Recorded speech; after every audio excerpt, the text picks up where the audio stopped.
Olá, Rádio Mateus 6:33, falando de Vila Velha para toda a internet. E hoje nós vamos meditar em Hebreus, no capítulo 4, do versículo 9 ao versículo 13.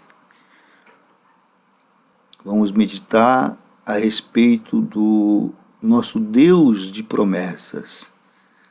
Deus de promessas. Hebreus 4, do versículo 9 ao versículo 13. Portanto, há um descanso completo e perfeito, ainda esperando o povo de Deus. Irmãos, hoje que nós aceitamos a Jesus Cristo como nosso Senhor, nós somos povo de Deus. Nós temos que acreditar nisso. A nossa fé, ela tem que nos esclarecer isso, que nós somos povo de Deus e que, portanto, há um descanso completo. Há descanso no espírito, há descanso na alma e há descanso no corpo. No corpo, Deus, Ele age em nós por completo. É claro, nós nunca podemos esquecer que haverá provas, haverá tentações. Mas isso não tira a promessa de um descanso completo. Não, isso não tira a promessa. Ah, pastor, então o descanso completo que o senhor fala é no céu? Também. No céu é a plenitude. No céu é a plenitude, não há dúvidas. Mas eu creio que nesse tempo em que nós vivemos hoje, também há um descanso completo. Também é promessa de Deus um descanso completo. Uma paz inexplicável em meio às tribulações.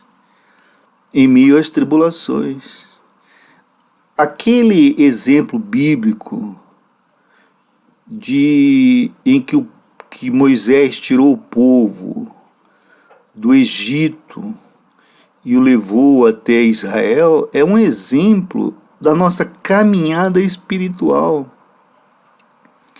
É um exemplo da nossa caminhada espiritual, onde o Egito, para nós, hoje, representa o mundo de pecado, o mundo afastado de Deus,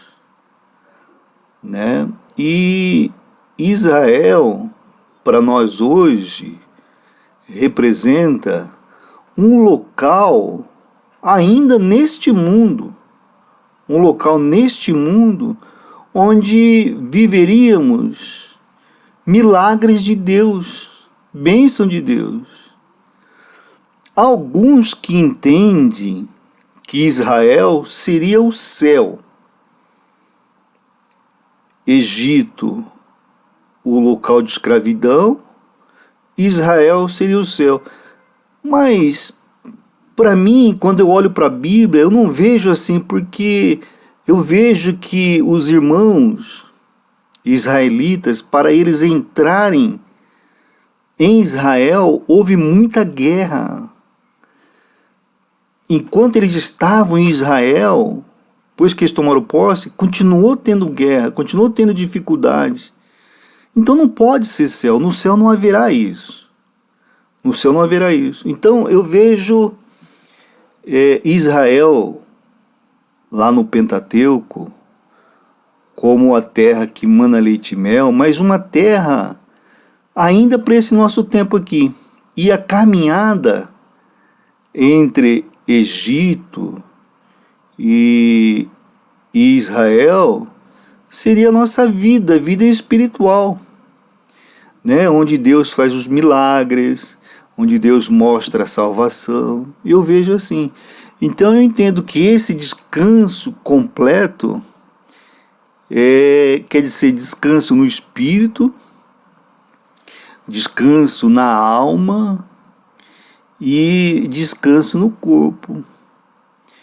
E perfeito vai ser exatamente quando nós estivermos no céu, né? Olha aqui no versículo 10. Cristo já entrou lá. Está descansando do seu trabalho, tal como Deus fez após a sua criação, né?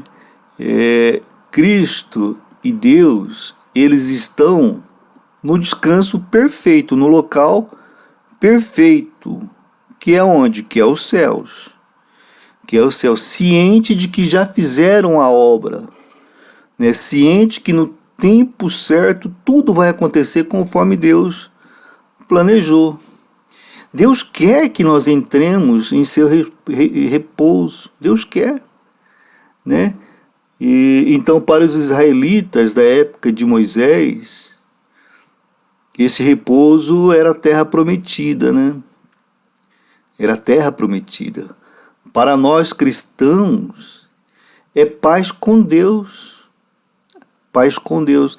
Agora é vida eterna em uma terra depois. Então é paz com Deus agora, né? Tanto na alma, no espírito e no corpo.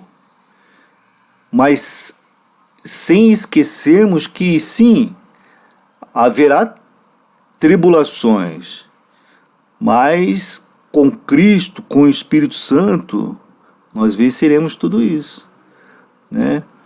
Eu acredito que nós não precisamos esperar até a morte para nós desfrutarmos da paz de Deus. Eu não acredito, né? Eu acredito que nós podemos desfrutar a cada dia essa paz com Deus. A cada dia.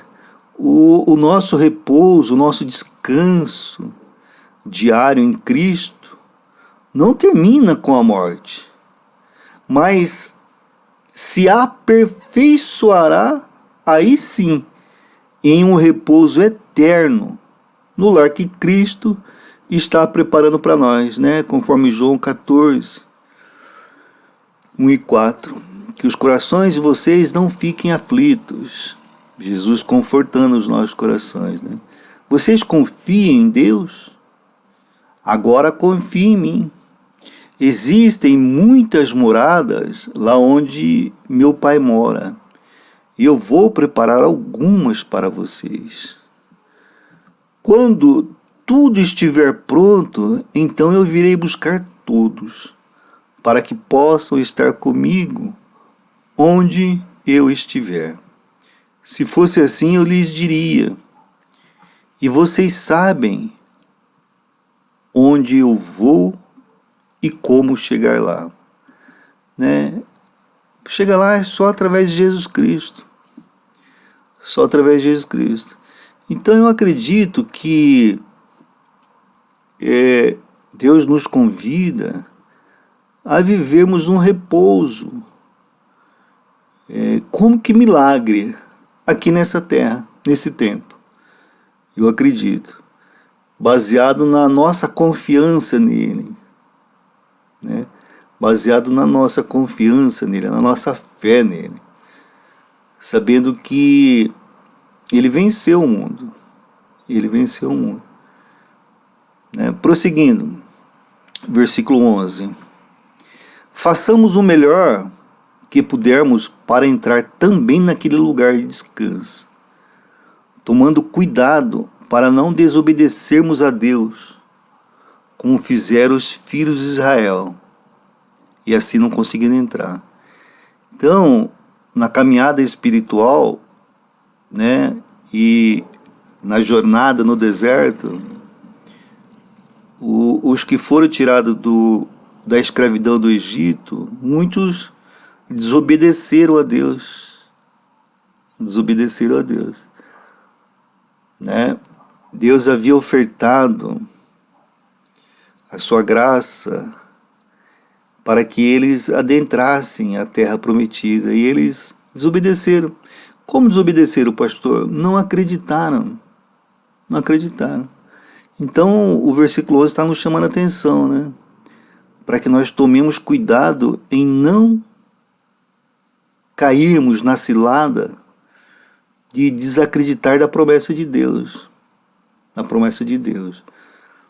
Né? 12.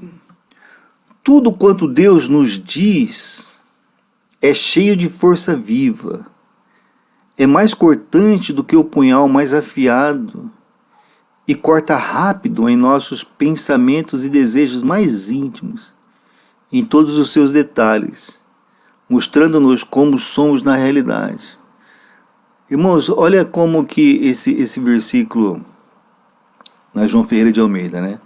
Porque a palavra de Deus é viva e eficaz e mais cortante do que qualquer espada de 2 gumes, e penetra até o ponto de dividir alma e espírito, juntas e medulas, e é apta para discernir os pensamentos e propósitos do coração.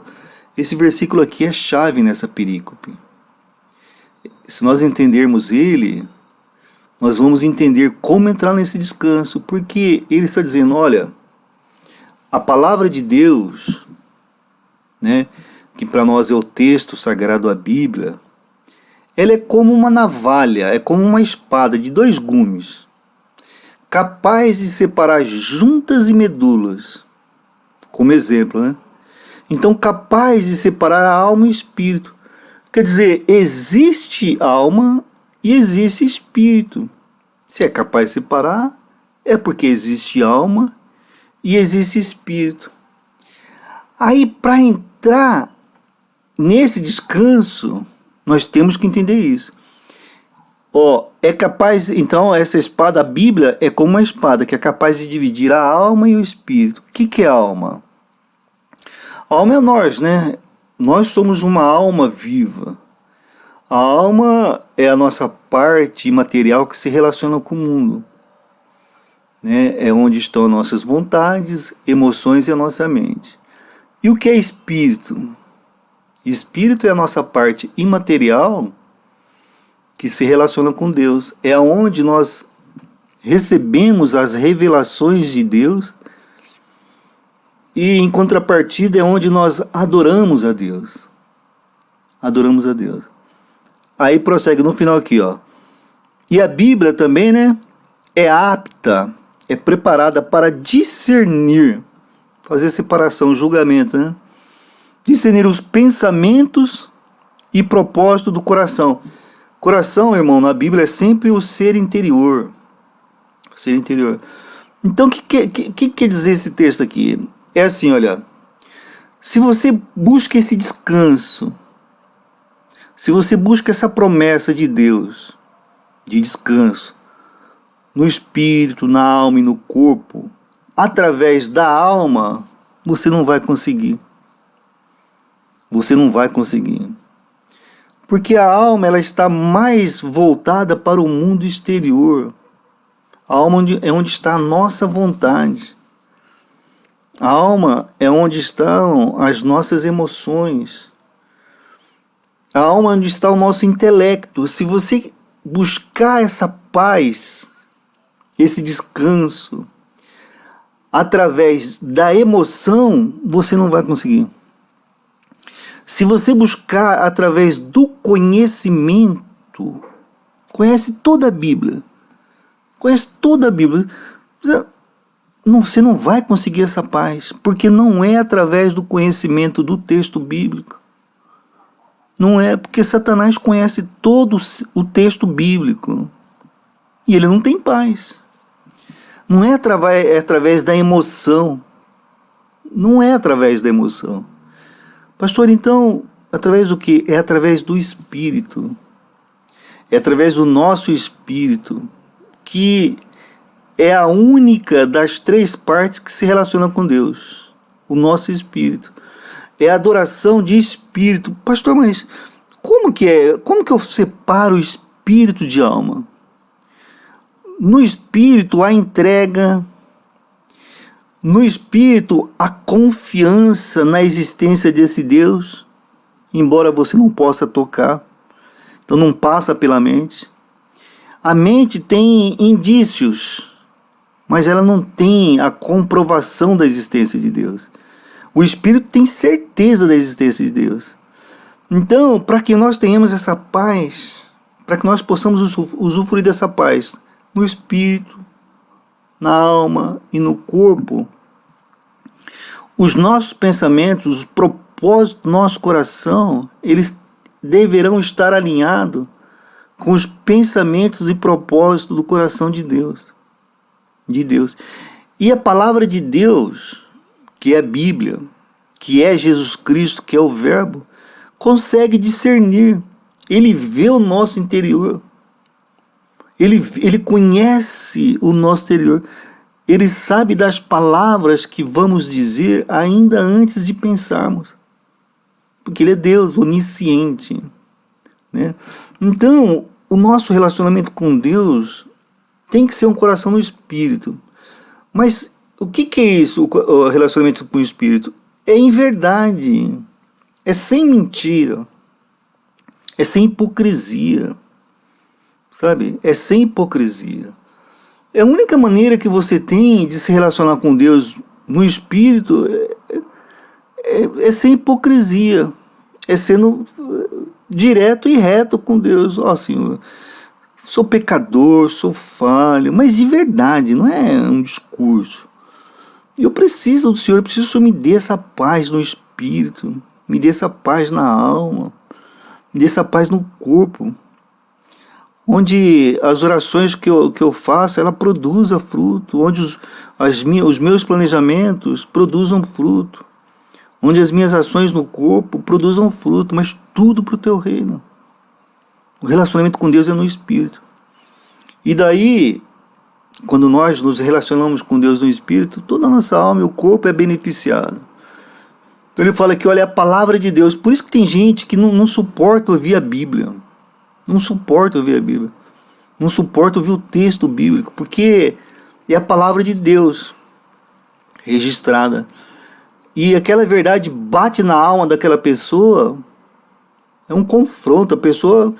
Nossa, sabe? Às vezes tem pessoas que preferem assim, ó, me dá um pé do vidro, mas não falam uma verdade bíblica. Porque vai lá no fundo da alma da pessoa, sabe?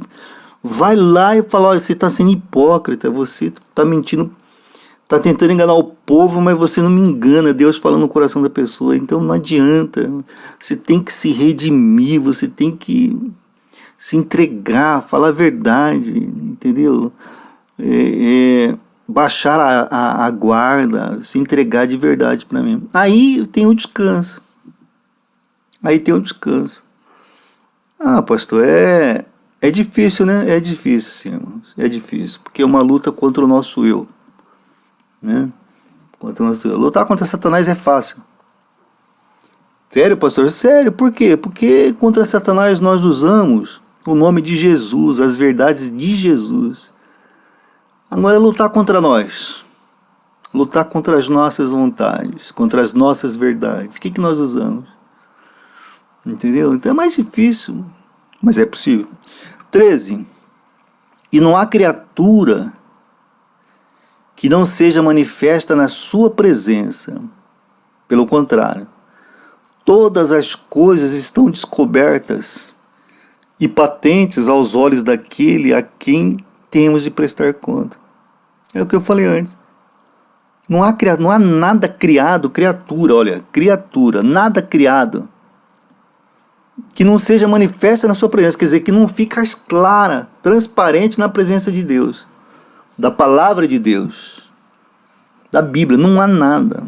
Pelo contrário, todas as coisas estão descobertas e patentes, verdadeiras, aos olhos daquele a quem temos de prestar conta. A quem nós devemos prestar contas? A Deus. A Deus. Né, irmãos? Então é isso, olha. Esse repouso, ele vai ser fato e verdade a hora que houver transparência, que houver verdade. E aí vamos ser abençoados em todas as áreas da nossa vida. Corpo, alma e espírito, em todas as áreas. Porque estamos tendo um relacionamento franco, aberto com Deus. Né? Com Deus. E não é rito, não é ritual, não é nada disso. Não é nada disso. Né? Ordenança é só a Santa Ceia e o batismo nas águas. O restante é franqueza. Lógico, tem que ter ordem, né? Em tudo tem que ter organização, né? Mas que isso não sirva para ocupar o lugar da verdade do nosso relacionamento com Deus. Né? Esses rituais, que não sirva para usar o lugar da verdade do nosso relacionamento com Deus. Com Deus é transparente, não dá para enganar Deus, irmãos.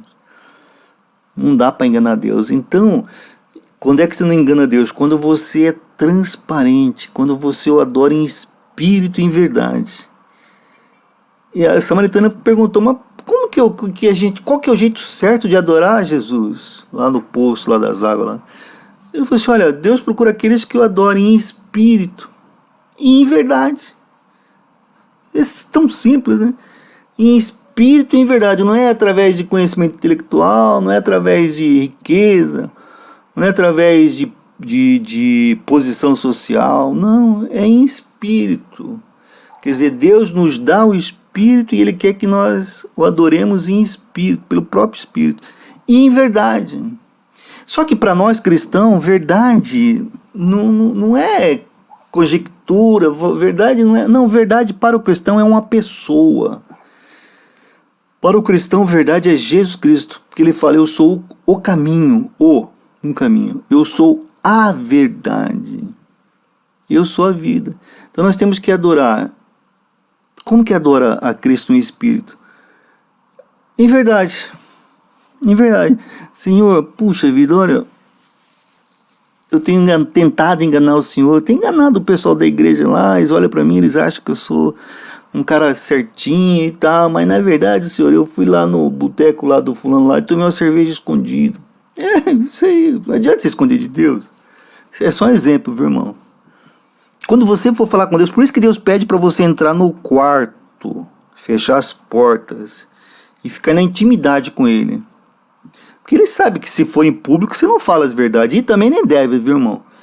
Não deve na igreja você falar tudo assim, porque tem gente do lado que não está preparado para ouvir e vai começar a criar intriga, né? Então Ele fala que é oração de verdade, né? Ele quer, entra no quarto lá, só eu e você, aí você abre o coração, mas tem que falar tudo. Ah, mas Deus já sabe, pastor. É lógico que Ele sabe, Ele é onisciente. E quando Ele pede para você falar tudo, não é para o bem dele, é para o seu bem, é para você pôr para fora, para você se limpar, para você se transformar. É no quarto sozinho, escuro, só você e ele, ou claro, mas é no isolamento entre você e ele. Entendeu? Ele já sabe, mas primeiro que ele manda você orar, então, né, se ele manda, tá. Segundo, que vai ser bom para você, que você vai colocar para fora. E aí, na hora que fizermos isso, nós poderemos entrar num descanso, ser abençoado na alma, abençoado no espírito e abençoado no corpo.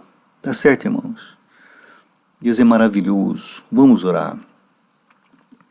Senhor meu Deus, Pai amado, obrigado, Senhor meu Deus, por essa palavra e esclarecimento.